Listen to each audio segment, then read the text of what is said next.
Vamos começar o shiur de hoje, no capítulo. Se alguém se lembra do que tínhamos estudado no shiur anterior, lembra? Arthur, pois não? Lembro, sim. Por isso eu falei, pois não, pode falar.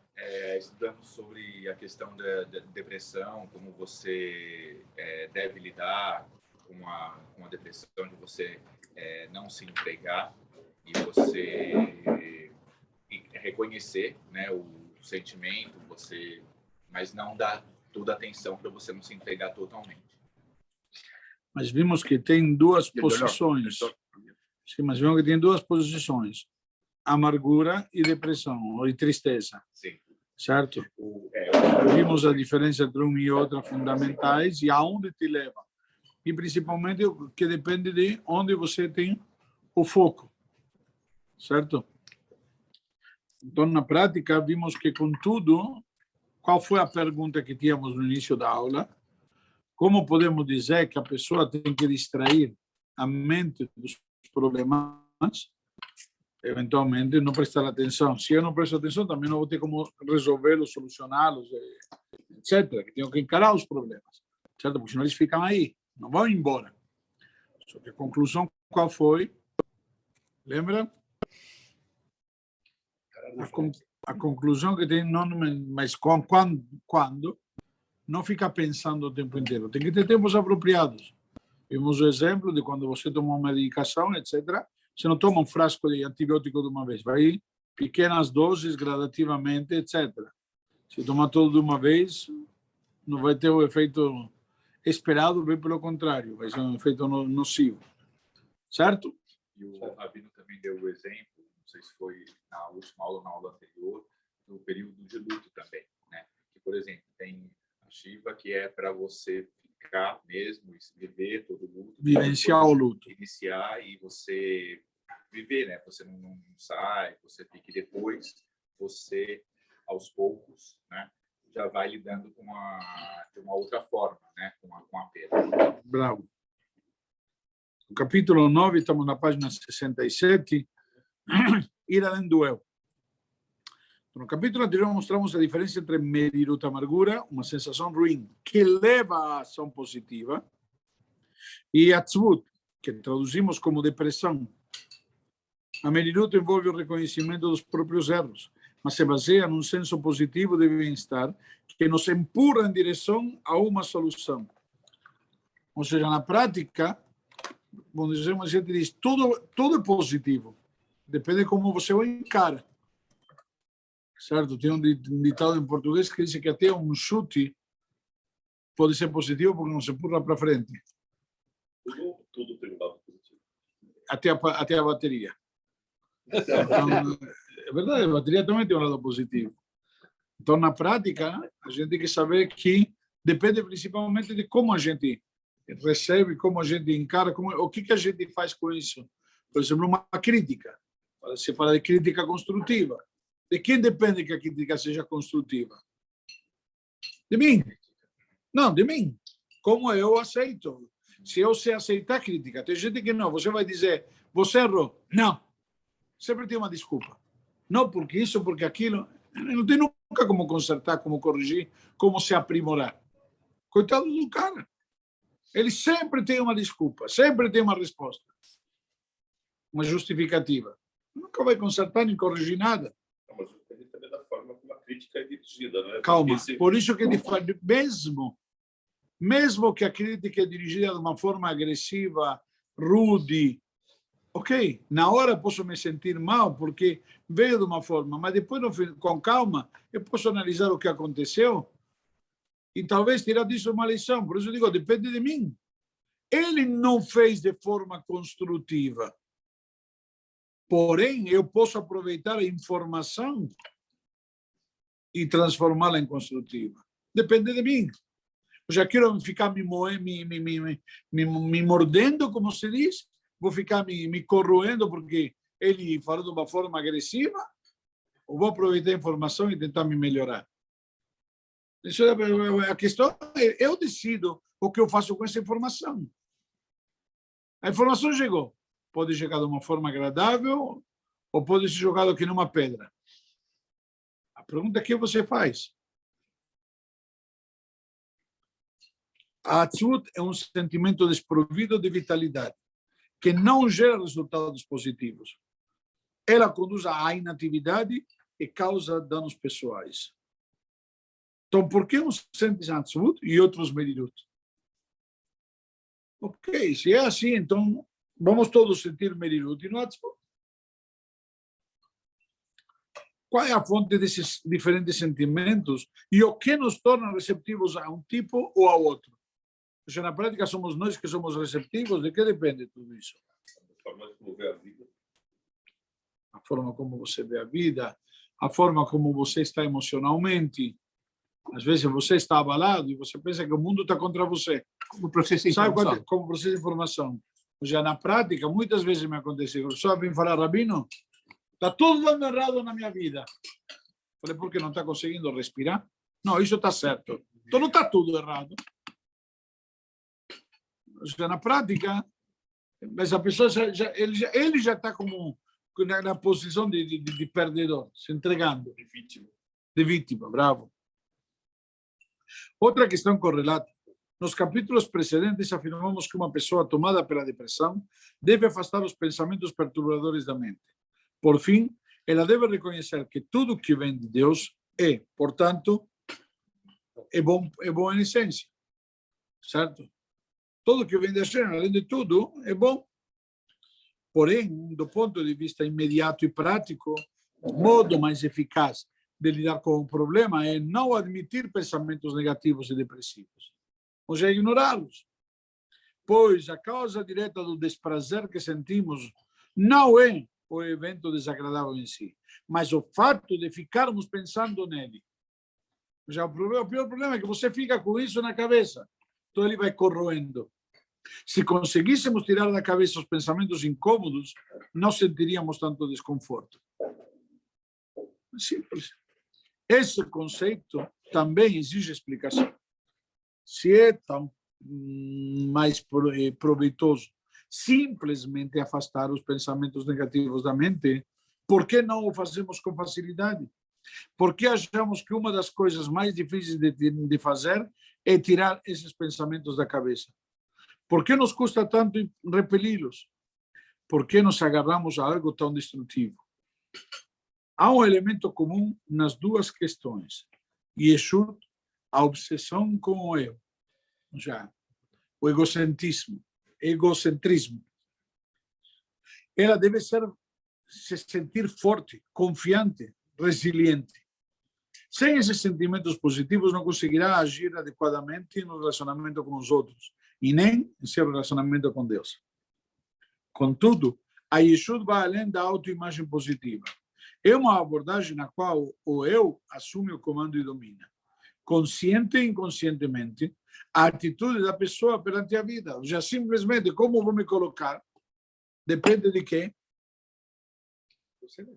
De mim mesmo. Então, como eu me coloco, e às vezes o meu eu, imagina, e a pessoa tem que ele toma conta. Essa é a origem da depressão. Por quê? Porque o eu dele está ferido. Toda a questão do eu dele. Tudo que ocorre a tal pessoa, qualquer evento de sua existência, gira em torno de uma única questão. Como isso afeta seu eu? Na vida de todos nós, há acontecimentos que não se encaixam em nosso ideal de como as coisas deveriam ser. A gente, tudo tem que se encaixar, sabe? Qual que significa encaixar? Tem um espaço justinho. E tem que ser do jeito que eu acho que tem que ser. É provável que, de vez em quando, não consigamos atingir certos objetivos ou sejamos magoados pelos outros. Quando um indivíduo está totalmente voltado para seu ego, esses fatores abalam seu amor próprio, fazendo com que se sinta mal. Mas o pior é que ele se agarra à dor. Não pode permitir que ela passe, pois seu eu está em jogo. E seu eu é a única coisa que lhe interessa. A única coisa que eu, sabe, então, tenho que me autossatisfazer. Agora, cada um tem outro tipo de satisfação. Ou seja, não existe uma regra. Muitas pessoas dizem, mas imagina, eu sou diferente. Fulano está com depressão, eu não, porque ele... Espera aí, você talvez tenha o mesmo problema, só que para você afeta de outra maneira. Certo? Cada um tem o seu Yetzirará, cada um tem a sua vaidade, seu orgulho, seu eu, onde para um o eu mais importante é que os outros pensam, para outro o eu mais importante é o que eu tenho, e assim por diante. Uma pessoa que não pensa só em si pode deixar isso de lado. Nem sempre temos sucesso. Nossos sonhos nem sempre se realizam. Nem todos os nossos relacionamentos dão certo. Quem não é muito autocentrado, porém, olha além do fracasso momentâneo e segue tocando a vida com alegria. Não há distinções absolutas nesse aspecto. Todos pensam em si. No entanto, a questão é, de que maneira? Vamos tomar o exemplo. Um médico trata de um paciente que sofre de uma doença grave e consegue curá-lo. Sente-se feliz? Certamente. Mas há duas razões possíveis para a sua felicidade. Quais são as duas razões? Que o paciente se curou ou eu sou bom? I am the man. Certo? Como já alguém disse para um ex-presidente no Brasil. A primeira está baseada no bem que ele fez. Uma pessoa sofria, corria perigo de vida e agora pode viver, ser feliz, produtiva, dar alegria à família. A segunda razão se concentra na própria capacidade de realização do médico. Ele se sente orgulhoso e contente por ter conseguido efetuar a cura. Esse é o ego satisfeito que lhe dá a sensação de felicidade. Então, é uma questão, eu estou pensando em mim mesmo. Todo mundo gira em torno de mim. Tem pessoas que pensam que fiz certo, foi sucesso, porque a gente me ajudou, simplesmente. Aí, esse caso é diferente, eu acho. Não? É lógico, eu sou tão bom que até Deus me ajuda.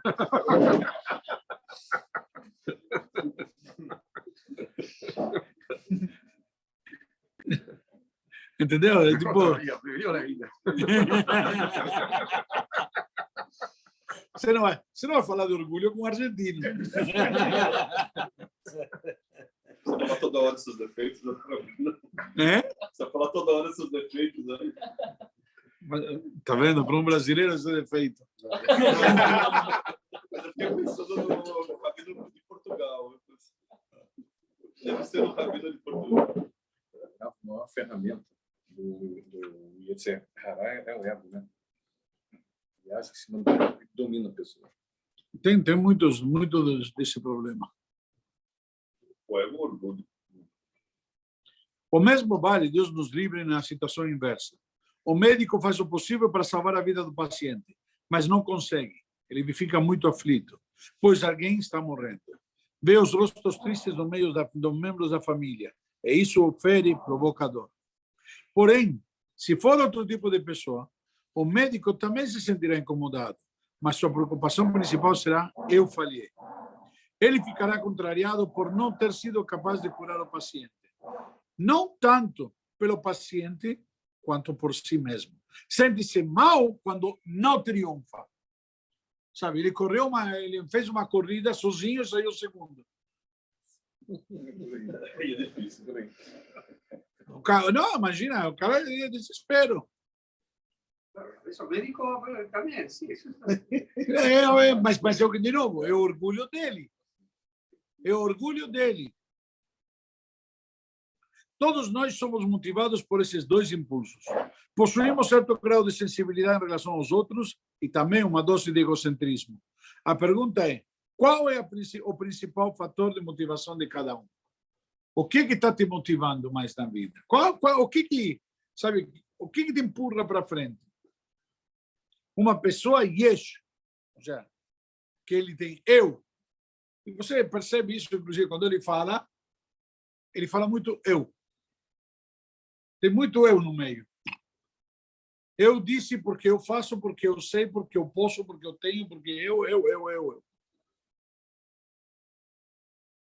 Tem tanto eu que não sobra espaço na frase para outra coisa. Então, uma pessoa que é autocentrada, preocupada consigo mesma, é motivada pelo ego. É isso que a faz agir ao longo do dia. Em contraste, uma pessoa batel, altruísta, batel significa que se anula. Já, eu não importo. Concentra-se em seus objetivos. Também tem noção de si. Assume a responsabilidade. Não é que é inconsequente, que alguém sabe, imprudente. Não. E sabe que os outros contam com ela. No entanto, seu ego, em caso de sucesso ou fracasso, não é o foco principal. Ele não está esperando que bata dar um tapinha nas costas dele. Certo? Geralmente é o único caso que eu vejo que as pessoas não esperam um tapinha nas costas quando vão no enterro. Imagina se o falecido te dá um tapinha nas costas. Sabino, Então, em caso de sucesso ou fracasso, não é o foco principal. Ele dirige a atenção, os objetivos e metas. Ele está focado. Está focado em quê? Na conquista do objetivo. Não sou eu, acabou. Eu sou parte de uma máquina, temos que conseguir, etc. Então, o trabalho em equipe, o objetivo, é o conceito, não sou eu o importante. O importante é que conseguimos e conquistamos. Ok? Sim. uma característica que o Rabino estava dizendo, que as pessoas falam eu, outra questão é uma conversa. Aquelas pessoas que só falam de si, nunca perguntam da outra pessoa, querem saber do outro, só falam a respeito delas mesmas. É uma outra característica também. Sim, mas tem muitos que só querem falar dos outros para depois poder contar para todo mundo. Essa é característica também. Não para criticar, para poder contar. Ele tem que ter a notícia. Não sei se ele tem que poder bater no peito e dizer, eu estava sabendo. Mas isso não é uma coisa para Deus. Não falei do ser humano. Geral. Não, aqui estamos falando do ser humano. Tudo isso são características humanas. Não é prerrogativa. Não. Se fosse assim, não existiriam jornais. Desculpe. Mas antigamente não tinha, né? Tinha jornais, tem em todas as sociedades. Era outros meios de divulgar as notícias, etc. Mas sempre o mundo estava preocupado com o umbigo do outro. Vamos pensar no seguinte exemplo. Um indivíduo se levanta para dar uma palestra diante de uma multidão de 500 pessoas. Em tal situação, fica muito consciente de si e do que está fazendo. Vamos imaginar o mesmo sujeito numa situação totalmente diferente. Ele sobe no ônibus e paga a passagem. Ele sabe que está subindo no ônibus? Sim. Sabe que está pagando a passagem? Sim. Está pensando em si da mesma maneira que pensa quando se encontra de pé sobre o tablado para falar à multidão? Certamente que não. Na hora que está na frente da multidão, ele sente a pressão de 500 pessoas esperando a ver o que você vai dizer. E você está tremendo nas bases do que... E se não sair, e sei lá o quê, e se não gostarem... Você sobe no ônibus, pagar a passagem. Você está nem aí com ninguém. Não sei se deu para entender. Não, você é ninguém. Não, mas você não está nem aí. Acabou, não interessa. Você não está preocupado em me agradar, em ser bom, né? Acabou. Você está consciente da situação, não é que você está inconsciente. Porque quando analisamos as tarefas cotidianas, temos noção do que estamos fazendo, mas não atribuímos importância subjetiva aos nossos feitos. Nossa atitude é natural. Simplesmente lidamos com as circunstâncias que se apresentam. Porém, quando subimos num palco ou nos vemos em outras situações em que nos destacamos e atraímos atenção, tornamos-nos conscientes de nós mesmos. Nós nos perguntamos que impressão estamos causando e o que os outros estão pensando de nós. É simples. Olha a cabeça de um jogador de futebol na hora que tem que jogar o último pênalti. A pressão, verdade. Um estádio cheio, todo mundo gritando. Alguns a favor e outros contra, vaiando. É uma pressão. Só que ele está treinando para isso, ele treinado, ele... Mesmo assim, Costume errar. mas mesmo assim é uma pressão. E você vê que muitos erram e erram grotescamente. Até os grandes erram. Então, você para e pensa, como pode ser? Entendeu? Aí todo mundo cai em cima. Por quê? Porque ganhamos fortuna só para treinar isso. Na hora do vamos ver, ele erra. Entendeu? O Pádio na Copa do Mundo, o Mário ganha. Tá cheio. Mas ele era o maior jogador do mundo, né? É? A expectativa era uma das maiores. Isso deu a desclassificação já. Acabou, perdeu o campeonato. Eu tinha no Brasil. Sim, eu lembro. Então, na prática, tudo isso aqui é uma questão, sabe?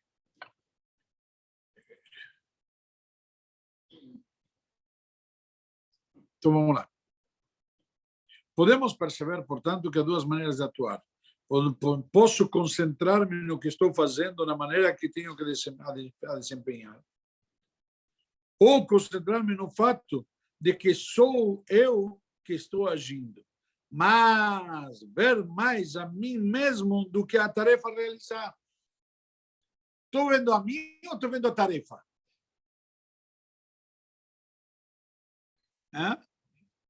Então depende. Quando eu estou vendo a mim, qualquer coisa que acontece comigo pode ser terrível ou fantástica. Quando eu estou vendo a tarefa, o que acontece comigo é irrelevante. Pessoal. Exatamente. Depois me faz lembrar a história do cara que ganhou a loteria e foi cobrar o prêmio. Isso no final. Um indivíduo yes se concentra em si. Seus pensamentos giram em torno do próprio eu e de como tudo que ele encontra o afeta. Bitul, que seria a anulação, o oposto de yes, constitui a anulação do eu. Mas isso não quer dizer esmagar a própria personalidade. Eu não sou nada. Não, eu sou alguém. Mas isso não me torna melhor do que ninguém. Eu faço parte. Não entendeu o conceito. O fato que eu sou alguém, isso não me faz melhor do que ninguém. Entendeu? Tem muitas pessoas que pensam que ele é melhor. Não tem isso. Significa dedicar-se a um propósito mais elevado que o eu e lutar constantemente para alcançar esse propósito. Quando uma pessoa é batel, ela age sem ter noção de si. Isso é saudável e natural. O contrário, ser autocentrado é anormal. Um professor de ortopedia ensinava aos alunos os movimentos do pé. Aquele exemplo que eu sempre dou do dedinho, que falei outro dia, do dedinho do pé. Explicou como os diversos nervos, músculos, tendões e ossos atuam harmoniosamente para que possamos caminhar. De fato, é isso. Terminando a aula, ele saiu da classe e foi andando pelo campus. A caminho de casa, começou a pensar na dinâmica do movimento, na maneira como a movimentação do pé exigia funcionamento sincronizado de tantas partes diferentes do corpo. E tentou sentir as várias funções em ação conforme caminhava. Qual foi o resultado? Você imagina o que aconteceu? Quanto mais ele pensava, mais desengonçado se tornava seu passo, até que não conseguiu mais caminhar. Seus pés não se mexiam. Porque cada parte começou a se sentir, que é isso que explicamos outro dia sobre o dedinho do pé, que você nem percebe que ele está lá, que isso simplesmente é autoanulação. E o saudável, quando você não sente. Se você sente, se está doendo, porque está se fazendo sentido, já não está bem. Aí que está o problema. Como fez para andar de novo? Tirou o assunto da cabeça inteiramente. Começou a pensar em outra coisa e não deu mais atenção aos pés. Assim, pode voltar a caminhar. Pois, quando ficamos absortos demais no fato de que estamos fazendo algo, perdemos a capacidade de agir naturalmente. Há uma história semelhante. Certa vez, um rabino caminhava pela rua. Um passante o deteve para admirar sua longa barba branca. O rabino sorriu afavelmente. E o homem fez uma pergunta. Pergunta que muitos rabinos já ouvimos. Rabino, quando você dorme, À noite, a barba fica sob as cobertas ou por cima delas? Essa pergunta, imagina. Intrigado, o Rabino respondeu, para dizer a verdade, não tinha a menor ideia. O homem não entendeu. Você usa barba há 40 anos e não sabe o que acontece com ela à noite? O Rabino disse simplesmente, não sei. Nas 2 semanas seguintes, o Rabino não conseguiu dormir. Primeiro, punha a barba debaixo das cobertas e sentia desconforto. Depois, colocava por cima e também sentia desconforto. Não encontrava uma posição satisfatória. Se alguém lhe disser para colocar as barbas em molho. Caso conseguira dormir bem, como conseguira dormir bem durante 40 anos? Enquanto não pensava no assunto, jamais tivera aquele problema. Quando o problema surgiu, quando ele começou a pensar conscientemente em algo que deveria ocorrer naturalmente. Isso vale para muitas situações. Quando nos preocupamos de nossa vida, cumprindo nossos deveres, não pensamos nas coisas que fazemos. Agimos simplesmente, não sem pensar. Com a mente concentrada no que deve ser feito, funcionamos satisfatoriamente e alcançamos o sucesso. Mas quando uma pessoa se volta para si e começa a pensar no modo como tudo o afeta, ela se afasta do caminho natural. E isso lhe traz problemas. As diferenças entre Reshut e Bitul têm a mesma essência das diferenças entre Atzvut e Merirut mencionadas antes. Perguntamos por que é tão difícil deixar algo passar. Fulano falou, não dá atenção, por não dizer outra coisa. Se a pessoa for yesh, é incapaz de agir assim. Porque a vida gira em torno de seu ego. Ela pode até entender que é melhor deixar para lá, mas não consegue. Embora isto só lhe traga irritação e incômodo, continua se lastimando com uma dada situação, remoendo os detalhes, sem parar nunca. Como se não tivesse alternativa, está presa demais ao eu.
Aí tá, estou aqui dando conta do recado. Um segundo que estou... Então vamos continuar. Estamos lá continuando. Então, na prática, na verdade, a pessoa, então, como estávamos vendo, ele era o centro de tudo quando estava com Atzvut, certo? Vamos voltar no momento. No momento de Merirut, ele sente dor. Não é que não tem dor. Lógico que sente dor. A dor é real, porque vem da avaliação honesta de uma situação que exige aprimoramento, tem que melhorar, tem que corrigir, tem que consertar alguma coisa. E não aquela produzida pelo próprio sujeito em consequência de sua obsessão pelo eu. Contudo, trata-se apenas de um sofrimento temporário. No fundo, a pessoa é feliz, pois possui o verdadeiro sentido da felicidade que deriva da dedicação a um objetivo até a sua realização. Em suma, isso provoca depressão, porque sou eu, e quando eu está mal, então não funciona, nada circula, nada anda. Sendo o apego obstinado ao próprio ego, o que impede o sujeito de se concentrar em seu propósito na vida e na intenção que Deus tem para ele. Na prática, ele está pensando em si. E não que ele é uma peça de uma máquina. Não que Deus trouxe ele para o mundo com um objetivo. Ele não tem objetivo. O objetivo começa em mim e termina em mim. Ele é que é Hashem na cabeça dele. É? Ele é que é Hashem na cabeça dele. Não, não é que ele é Hashem. Mas a gente está para me servir, como falamos antes. A gente está para me ajudar. Por que a gente me criou? Porque eu sou indispensável. Ou seja, ele justifica, e não que não seja. Entendeu? Ele é indispensável. Mas, para quê? Não para que todos girem em torno dele, sino ele é indispensável, porque a gente trouxe a Neshama dele ao mundo, porque alguma coisa ele tem para fazer que só ele pode fazer. Agora, cabe a ele decidir, vou ser produtivo, proativo, etc., ou não. Cumprir com a missão que ele tem. Agora, bem, mas isso não significa que tenho que ser um egoísta, egocêntrico e demais. Tal pessoa continuará obcecada por si mesma, incapaz de sentir a alegria genuína que vem da aceitação total de Hashem e de seu plano e do envolvimento ativo em sua concretização. Ou seja, eu tenho uma missão e isso que eu tenho que tentar conseguir e, como chama, desenvolver na minha vida. Eu falei antes que tinha uma história muito interessante que demonstra isso. Uma pessoa, se conta que uma pessoa ganhou a loteria. Ele acorda de manhã com o telefone tocando, ligaram para ele avisando que ele ganhou a loteria. No início ele pensou que era trote, certo? Então ele jogou, vamos dizer, Mega Sena, hoje está jogando 90 milhões, então ele jogou através de um amigo. O amigo liga de manhã cedinho, você é milionário. Ai, para de tirar sarro da minha cara. 5 da manhã, eu espero que aconteça isso comigo amanhã de manhã. Ainda não joguei, mas... Você é milionário, você ganhou Mega Sena sozinho. Não que sou egoísta, é para poder dar mais tzedakah. Então, aí, na prática, ele vem e me diz, você ganhou Mega Sena sozinho. Vejo, depois descubro que é verdade, chego lá, nos números, puxa, ganhei sozinho. O único ganhador sou eu. Aí você acorda de manhã, você vai tomar um café com leite e você vê que a leite está azeda. Você vai se esquentar a cabeça. Qualquer outro dia vai fazer um escândalo. Não, você compra frigorífico agora. Não sei se entendeu. Você vai esquentar porque o leite está azedo. Aí você vai sair de carro para ir cobrar o bilhete. Alguém está bloqueando a tua vaga. Você vai esquentar a cabeça. Pega um táxi. Certo? Aí pega o táxi. O motorista vai devagar, sabe, está enrolando. Você vai esquentar. Tudo que dá errado no caminho, das piores das coisas, nada vai conseguir te abalar. Por quê? Porque tem o bilhete ganhador e você está focado em quê? Em ir receber o dinheiro. Essa alegria, esse foco que você tem lá, te dá todas essas... Acabou, você não esquenta, você não liga. A Kadosh Baruch Hu nos colocou no mundo e nos deu a nossa Sagrada Torá, nos deu o bilhete ganhador. Nos disse, você tem um objetivo, um propósito. E o grande prêmio Mashiach está aí logo. Eu não preciso de 90 milhões. Nada vai te faltar. Todo vai ter farto e abundância ainda. Ao alcance da mão. Você precisa de 90 milhões? Para quê? É muito mais o que o Mashiach vai te dar. Nós temos o bilhete ganhador. Não esquenta. Ok? Vamos ver se alguém tem perguntas para fazer.